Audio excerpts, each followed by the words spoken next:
Bonjour à tous les amis, bienvenue sur CryptoForce. J'espère que vous allez bien, que vous passez un bon dimanche, un bon week-end. Bon écoutez, donc aujourd'hui je vais aborder le sujet dont j'avais déjà abordé donc l'actualité crypto numéro 41 jeudi sur l'aspect de est-ce que le gouvernement français par exemple est capable ou non de ponctionner dans les épargnes directement des Français, dans les banques, par les dépôts bancaires, pour résorber la dette. Donc c'est vraiment le sujet de la vidéo. Et le but de cette vidéo, c'est pas de, encore une fois, de faire peur ou quoi que ce soit sur vos économies, mais juste de se baser sur des faits, sur un contexte. Et bien évidemment, le gouvernement français n'a pas écrit noir sur blanc, nous allons prendre vous, à vous Français, vos épargnes. Bien évidemment.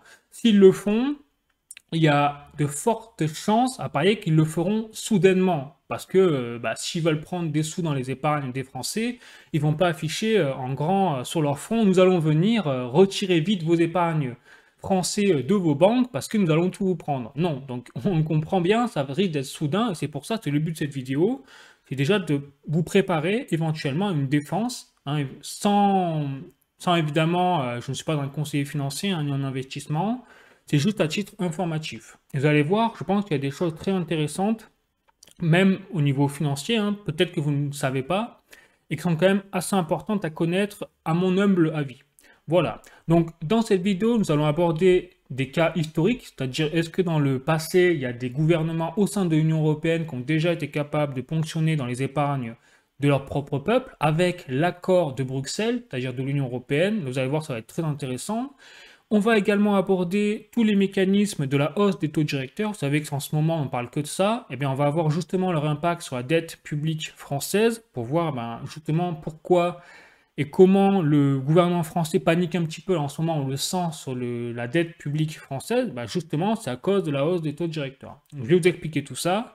Et bien évidemment, je vais vous montrer beaucoup d'articles en source pour étayer mes propos, parce que l'objectif, c'est de rester sur le factuel, bien évidemment, les amis. Bon, écoutez, si vous êtes chaud bouillant, je vous invite à passer directement à la vidéo, à la suite, mais d'abord, bien sûr, à écouter mon trailer.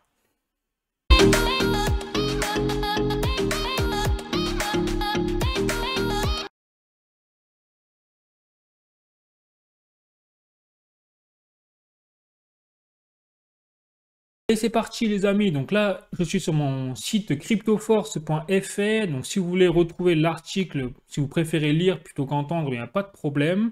Donc l'État français va-t-il ponctionner les épargnes des Français pour solder sa dette? Petit point d'interrogation, donc on va voir tout ça.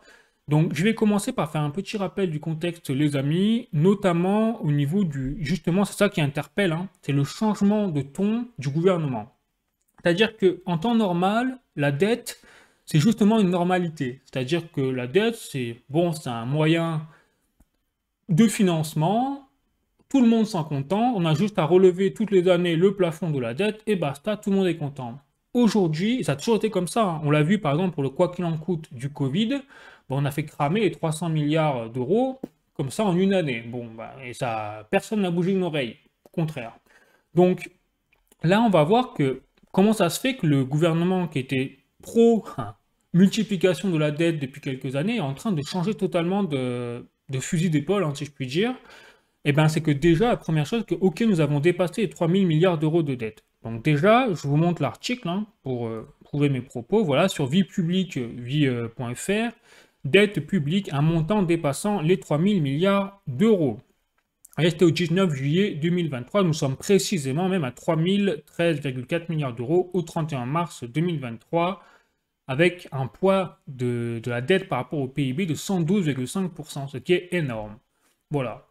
Je continue donc les amis, et surtout ce qui est frappant, c'est le discours de nos ministres, notamment de Bruno Le Maire, donc ministre des Finances, je rappelle, ainsi que Gabriel Attal, qui était anciennement porte-parole et qui est devenu mini-délégué chargé des comptes publics. Donc là aussi, on est émerveillé de voir comme nos ministres ont des casquettes multifactorielles qui sont très compétents dans tous les domaines, bien évidemment. Donc peut-être que prochainement, Gabriel Attal sera dans la transition énergétique et qui sera expert là-dedans, on n'en doute pas.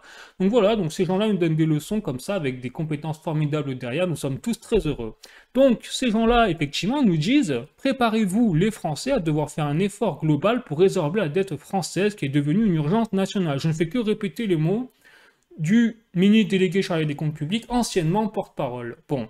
Et donc, là, j'ai même les articles pour prouver tout ça. Donc, j'ai un article de, hop, voilà, l'Express, Gabriel Attal prévient qu'un effort global sera demandé aux Français en 2024. Vous voyez, mercredi 12 juillet. Donc là, c'est quand même quelque chose d'assez récent et on voit que le ton est donné. Également, donc là j'ai un autre article de Capital, Bruno Le Maire veut désendetter rapidement la France, rapidement. Donc on voit qu'on n'est plus du tout dans la politique du quoi qu'il en coûte, surtout qu'en 2022, Emmanuel Macron, rappelez-vous, a dit c'est fini le temps de l'abondance et de l'insouciance. Donc là je vous rappelle, j'ai l'article même de latribune.fr ici. Macron prépare les esprits à la fin de l'abondance et de l'insouciance dans un contexte, rappelez-vous, bien sûr, de début de guerre entre la Russie et l'Ukraine. Mais on imagine également que derrière, en arrière-plan, il y avait l'aspect de la dette publique. Donc on voit que le contexte, on n'est plus du tout dans le quoi qu'il en coûte, hein, loin de là, et on voit que, je le dis ici, hein, l'État est champion du monde pour choper les taxes en France, hein, parce que je rappelle que la France, on est les champions du monde des taxes, des pays les plus endettés et les plus taxés au monde, mais on est un des pays où on s'en sort le moins au niveau de la finance, de l'économie. Donc ça veut dire que là, c'est quoi? Ça veut dire que l'État, eh bien, nous a surendettés, nous, le peuple, et va demander à qui? Eh bien, au peuple français de faire un effort supplémentaire global, comme le déclare bien évidemment notre cher Gabriel Attal, puisque la dette est devenue une urgence nationale. Quand même, c'est étonnant de voir le changement de discours. Première chose, les amis. Je continue. Maintenant, on va passer à la question, justement, sur l'aspect historique. Est-ce qu'un État peut ponctionner de l'argent directement sur les livrets d'épargne? Eh bien, la réponse, je ne veux pas vous spoiler ou faire le suspense. La réponse est oui. C'est-à-dire que, en fait, dans le temps passé, je vais remonter jusqu'à 1992, de l'Italie de Giuliano Amato.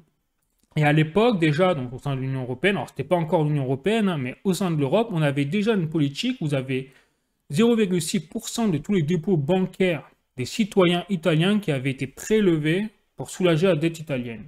Donc encore à l'époque, c'était gentil, à 0,6%. Alors effectivement, ça doit faire bizarre sur le compte bancaire quand on voit un petit prélèvement de 0,6%, mais bon, c'est pas dramatique, on va dire, c'est 0,6%. Et encore que, voilà, hein.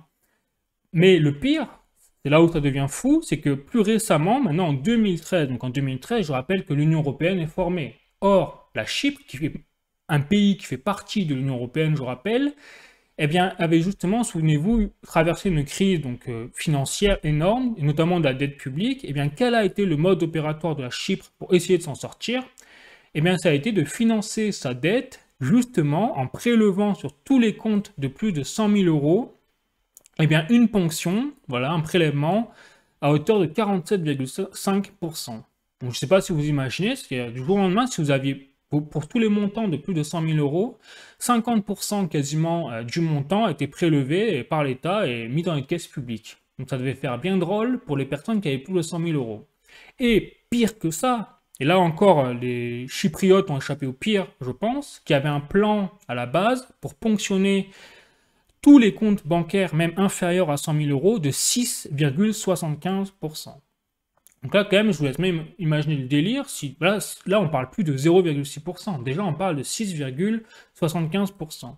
Or, quand nous sommes, là où c'est le pire, c'est que comme nous sommes dans une période d'inflation, nous sommes dans une période de crise économique, donc c'est dur pas que pour l'État au niveau des finances publiques, c'est dur également pour les finances des citoyens. Je ne vais pas vous inventer la chose, on a des chiffres qui parlent pour eux-mêmes, hein. On a une explosion des aides, des personnes qui vont au Resto du Cœur, enfin, voilà, on a une explosion de la misère en fait en France. Donc en plus de cela, on va demander aux Français de résorber la dette publique. Donc là, je vais basculer directement sur le peuple français, parce que vous comprenez bien que je parle de la France. Mais quand on prend l'exemple de la Chypre, c'est un pays démocratique, c'est pas une dictature, c'est un pays qui fait partie de l'Union européenne. C'est pas la Corée du Nord. Vous voyez? Et pire que ça encore, donc dans la même période, à peu près en 2013, vous avez le FMI, donc le FMI c'est le Fonds monétaire international, qui lui a préconisé carrément une super taxe de 10% sur l'épargne pour tous les pays dans le monde qui sont endettés. Ça veut dire qu'en clair, le FMI, eux, ils recommandaient carrément, bon, bah écoutez, si vous avez des problèmes avec votre dette, bah, c'est pas compliqué, vous prélevez 10% de toutes les épargnes, de tous les dépôts bancaires qu'il y a dans votre pays, et puis on n'en parle plus, hein, tranquille. Voilà. Et là, pareil, hein, j'ai un petit article de leparisien.fr, donc le FMI préconise une super taxe de 10% sur l'épargne, les amis. Voilà. Donc c'est quand même, c'est-à-dire que bah, si la Chypre a mis ça en place, c'est que quelque part c'est possible. Puisque ça a été en plus, il y a eu l'accord de qui? Il y a eu l'accord de l'Allemagne. Derrière, il y avait eu l'accord de la France et ainsi que l'accord de Bruxelles de la Commission européenne à l'époque. Voilà. Maintenant, on va revenir au contexte actuel, savoir où on en est, et notamment au niveau des livrets d'épargne. Et c'est vrai que je ne sais pas si vous avez remarqué, si vous avez même regardé TF1, les chaînes officielles qui, depuis quelques mois, on vous parle souvent de l'attractivité des livrets d'épargne, ou même que les livrets d'épargne sont à des niveaux records. Et si ils appellent même, là je vais sur TF1, ils appellent même là, tout récemment à diversifier vos placements entre les livrets A ou les livrets d'épargne et également les assurances vie. Je sais pas si vous avez fait attention à ça, mais assez phénoménal. Et donc, il faut savoir que les livrets d'épargne aujourd'hui ont atteint effectivement des nouveaux records, c'est vrai, et c'est même déclaré, ça a même été souligné par la Banque de France en tant que telle. Et j'ai l'article, bien sûr, qui vient relayer cette information. Tac, voilà, épargne, le livret A a ralenti, mais reste à des niveaux records. Donc là, c'est juste le livret A. C'est pas l'ensemble des livrets d'épargne, mais déjà, ça donne le ton. Ensuite, il faut savoir que, et là où ça devient intéressant, c'est qu'en fait, c'est depuis la crise Covid, où justement les Français, avec les confinements, forcément, il n'y avait rien à faire, donc on ne pouvait pas dépenser l'argent, et donc on a forcément engranger une grosse cagnotte quelque part de livrets d'épargne qui depuis sert d'économie en fait à la base à l'ensemble des Français. Et ça se chiffre à plusieurs centaines de milliards d'euros, notamment pour les livrets d'épargne et les livrets A. Donc là j'ai aussi l'article tac qui vient le montrer. Voilà, Le Monde, l'épargne Covid estime à 175 milliards d'euros sur 2 ans. Vous voyez, donc les ménages ont même épargné en 2020 et 2021 318 milliards d'euros. Voilà. Et maintenant, je vais aller plus loin. On a fait même le point sur l'épargne totale des Français. Qu'est-ce que ça représente même au niveau de la France? Et donc là, j'ai un article de Let's Go France de PwC. Hop, je vais vous montrer ça. Voilà, PwC comme vous voyez ici. L'épargne des Français, vous voyez, c'est en février 2023, un potentiel non exploité. Et donc dans cet article, ils expliquent tout simplement que l'épargne totale des Français, toutes catégories presque confondues, s'élèverait à 6 000 milliards d'euros. Donc je rappelle, la France, la dette publique est de 3 000 milliards d'euros, l'épargne des Français, 6 000 milliards, tout confondu, 6 000 milliards d'euros. Bon bah, je veux dire, pas besoin d'être un expert en mathématiques pour comprendre que la solution idéale pour n'importe qui, c'est quoi? C'est de prendre 6 000 moins 3 000 égale plus 3 000. Voilà, et là on arrive à résoudre le problème de la dette française. Voilà, au détriment, bien évidemment, au passage, des citoyens. Bon. Maintenant, les amis, je vais vous passer à la hausse des taux directeurs. Je vais expliquer vraiment pourquoi c'est hyper important en ce moment. Ça vient totalement s'imbriquer dans le changement de ton, justement, du gouvernement français.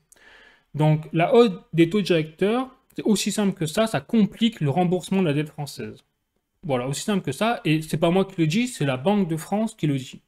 Donc, il faut savoir que là, j'ai un article de la Banque de France, je vais vous montrer directement. Voilà, vous voyez, là, j'ai la Banque de France, Eurosystème, la soutenabilité de la dette française entre hausse des taux et règles européennes. Donc là, vous aviez un discours de François Villeroy de Gallo, et c'était déjà au 10 mai 2022. Donc déjà l'année dernière, à partir du moment où la Banque Centrale Européenne a commencé, souvenez-vous, à augmenter ses taux directeurs à partir de l'année dernière, eh bien déjà, on a la France, la Banque de France, qui a dit « Oulala, attention, il va falloir faire attention quand même à gérer, parce que derrière, il va y avoir des impacts sur la dette française. » Donc j'ai expliqué tout ça.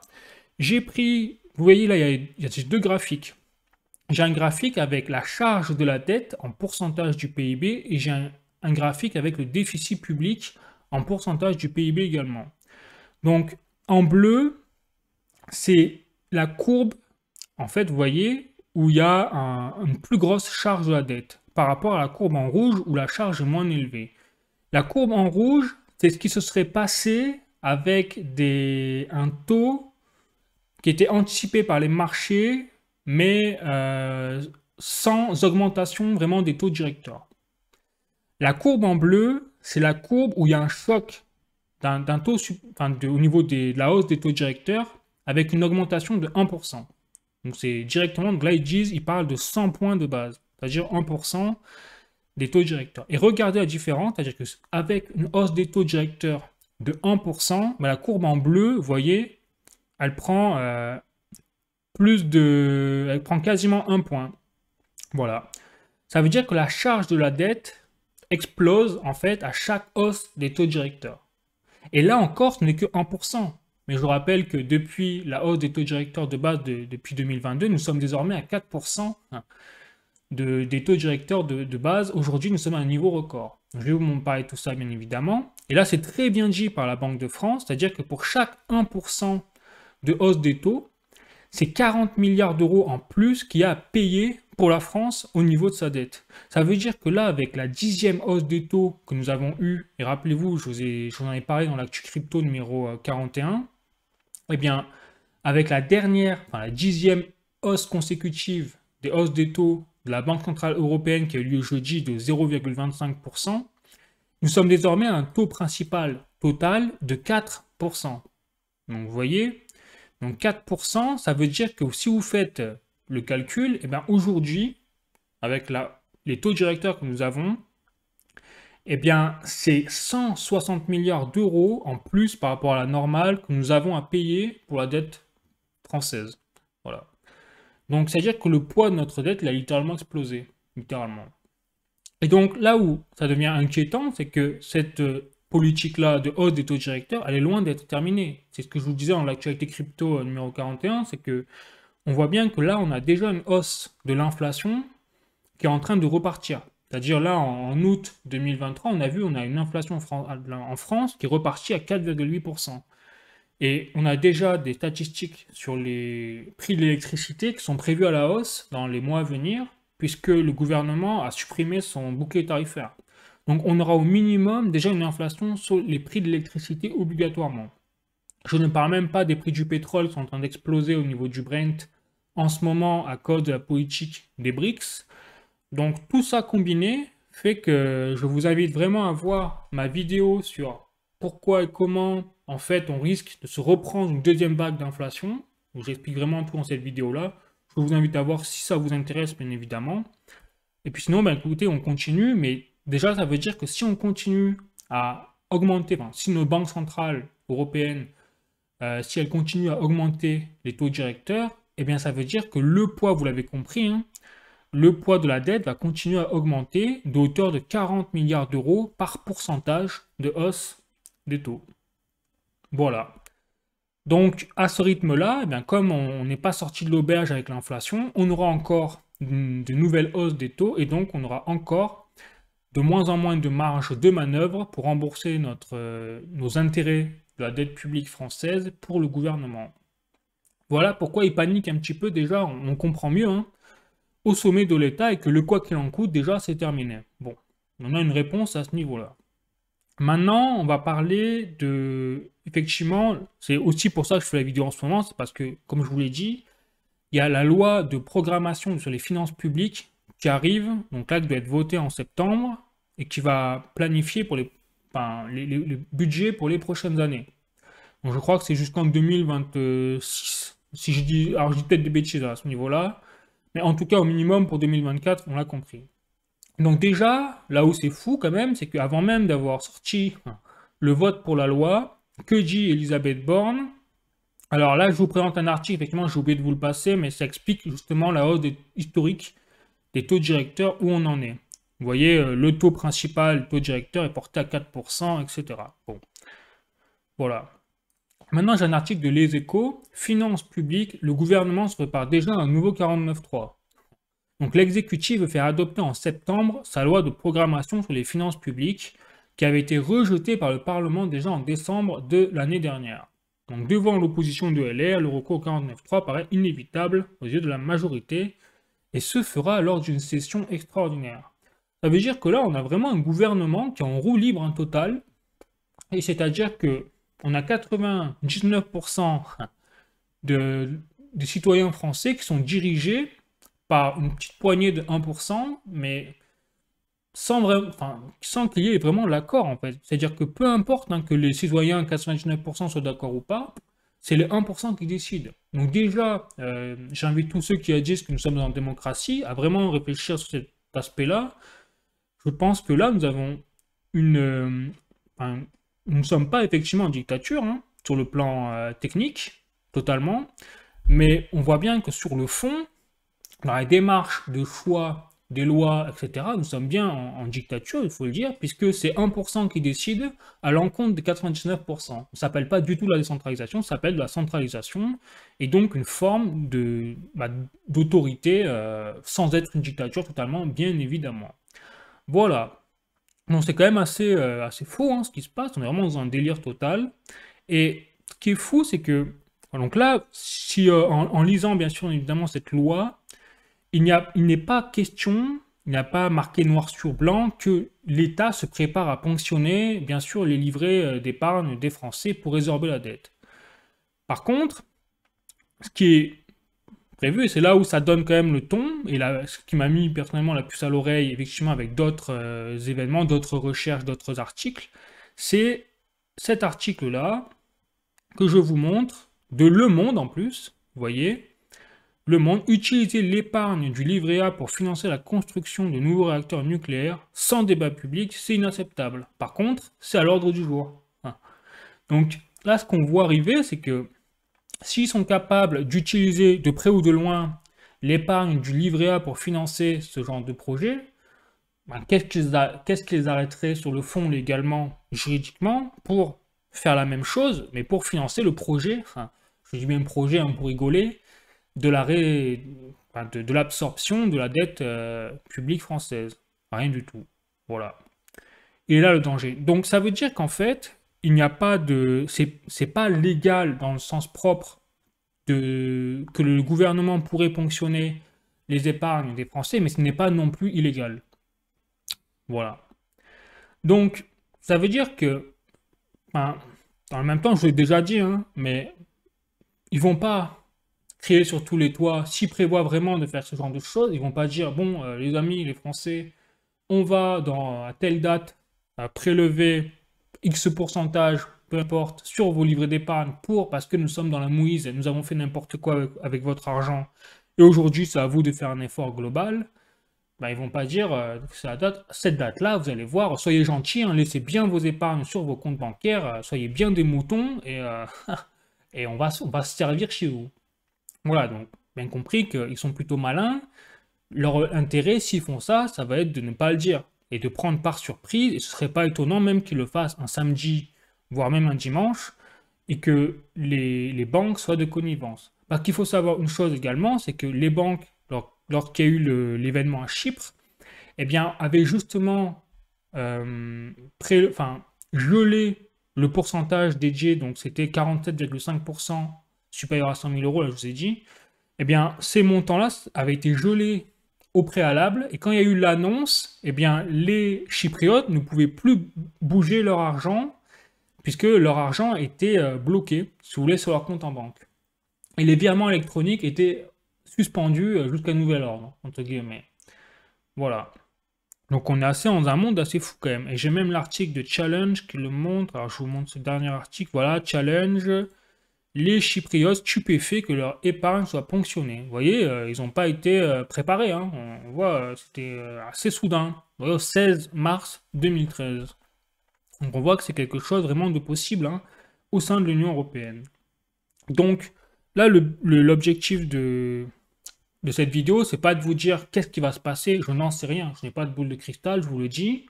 Par contre, on voit vraiment le contexte. On voit ce qui a déjà été fait dans le passé. Et donc, c'est pour ça que je le mets au vu des événements et des signaux visibles. Voilà, il est clair que l'épargne déjà des Français n'a jamais été autant attractif. On peut le dire, on a toutes les sauces, qu'il y a des records dans les épargnes, on l'a tout le temps, c'est rabâché. Et on a également de plus en plus de signaux comme quoi va falloir faire des efforts au niveau de la dette publique. Donc, quels sont ces efforts? Moi, je serais bien curieux de le savoir. Bon, donc là aussi, je vous le dis, même si la ponction des épargnes français n'est pas légalisée au sens propre, elle n'est pas non plus illégale. Et même au contraire, puisque je vous l'ai dit, le FMI encourage en tant que tel, en tant qu'organisation internationale financière, ça qui est fou, à justement mettre en place une super taxe pour les gouvernements endettés sur les épargnes des citoyens. Voilà. Donc, c'est pour ça que moi je vous invite, là, après avoir vu cette vidéo ou lu cet article, après c'est chacun se fait son avis. C'est parce qu'il n'y a pas là, il n'y a pas d'article qui dit l'État va ponctionner les épargnes des Français. Non. Par contre, si vous posez la question, enfin, là je vous pose la question directement dans la vidéo, est-ce que le gouvernement français serait capable d'en arriver à de telles extrémités? Si vous dites non, c'est des conneries, ah bah pas de souci, tant mieux, ça veut dire que ça n'arrivera pas pour vous, il n'y a pas de problème. Par contre, si vous n'hésitez pas une seule seconde et que vous dites oui, hein, le gouvernement français, Emmanuel Macron, Elisabeth Borne, ils sont capables de faire une chose pareille, eh bien peut-être qu'il serait temps de penser à diversifier absolument votre portefeuille, mais également hors du réseau bancaire. Et donc attention, hein, ça ne veut pas dire tout sortir du réseau bancaire, juste diversifier un peu plus et avoir la cagnotte réseau bancaire, la cagnotte par exemple or et argent physique, la cagnotte crypto-monnaie, la cagnotte peut-être immobilier si vous avez les moyens, et encore une cagnotte peut-être action boursière, d'entreprise, etc. Bah, c'est à vous de faire votre stratégie, mais le but de cet article, c'est vraiment informatif, de façon à dire, bah, peut-être le but, c'est de faire du préventif plutôt que du curatif si demain, vous voyez votre compte bancaire ponctionner à hauteur de temps. Voilà les amis, mais peut-être ça n'arrivera jamais. Hein, on est d'accord là-dessus. Je le répète, je n'ai pas la science infuse et je ne connais pas l'avenir. Voilà, mais bon, c'est plutôt important, je pense, comme sujet, surtout vu le contexte actuel sur la dette publique qui est en train de poser de plus en plus de soucis, on voit bien, pour le gouvernement. Voilà les amis. Bon bah écoutez, si vous avez aimé cette vidéo, n'hésitez pas à mettre un like. N'hésitez pas également vraiment à me dire ce que vous en pensez hein, en commentaire. Ça me fait toujours super plaisir de voir des commentaires, même s'il y a des personnes qui ne sont pas d'accord. Hein. C'est vraiment l'objectif, c'est voilà, d'échanger ensemble, d'avoir le plus d'informations possible, encore une fois. Donc n'hésitez pas à me dire si vous avez des informations de votre côté à les partager. Comme ça, je diffuse à la communauté également. Et puis sinon, bah écoutez, n'hésitez pas à vous abonner également, ça fait aussi plaisir d'avoir plus d'abonnés. Et puis sinon, bah, je vous dis à jeudi prochain pour l'actualité crypto numéro 42. Allez, la bise, ciao, prenez soin de vous.